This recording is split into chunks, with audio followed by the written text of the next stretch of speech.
Good evening, students. Today in the topic of the power sharing, we are going to study about the need of the power sharing. When we talk about the need of the power sharing, we classify this into two parts. First, the potential reasons. The first set of reasons speaks that the power sharing to be bring in a better outcomes. Power sharing is good because it helps to reduce the possibility of conflict between the social groups. So, if in the prudential way, power sharing is divided between the political units in a different political units in an equal manner way, and every political organizations or social organizations will be given the equal share by putting their demands in front of the government. This will reduce the social conflict, and reduce of social conflict will be led to reductions of social differences. And where there will be no social conflict and social differences, there will be no scope of social division of the society. So it is very necessary that apparently of imposing the will of majority, sometime majority according to the populations, according to the region, they come and they try to represent themselves in a superpower. They say that we are majority in a country, so we are going to put our words and blah blah blah, and no one else can overlap us. In that condition, we have seen that how Sri Lanka had tasted a bitter civil war. So maybe the minorities can be a weak, but when a social conflict will come up, it will lead to a social differences, and when the society will be divided, there will be no scope of economic development in that country. The entire country will burn in the fire of majority and minority.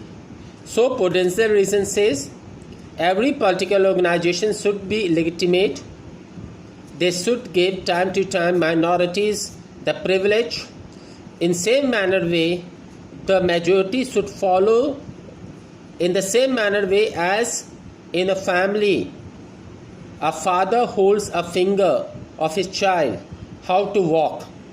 In the same way, in a true meaning in democracy, if the majority will hold the finger of minority to look after them, it will be one of the best country in the world.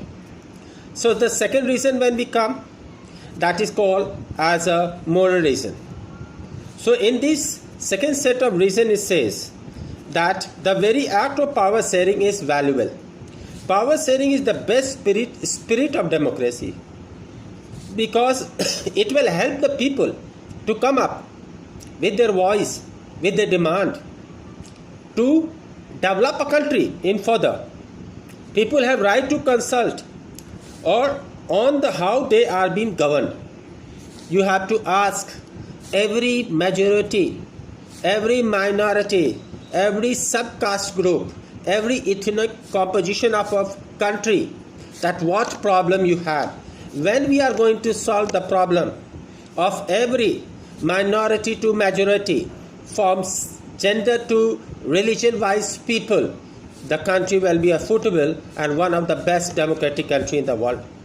So maybe the government has to be time to time. It should not be stubborn that no, I am in the power, I am having that much amount of representative in the parliament, and no one can throw my government, and by this way what I think I am right. So when this thing is going on, you find that in the society conflict starts, and this conflict will start creating the differences in the society, and these differences one day will divide the state, divide the nation, and at that time it will take a long struggle, as Sri Lanka had faced, as Belgium had faced. There will be many countries, they will face the same situation. So it is very well to understand the prudential and the moral reasons of power sharing. More and more division of power sharing will lead to less conflict, less differences, and less division of the society. Take care till meantime.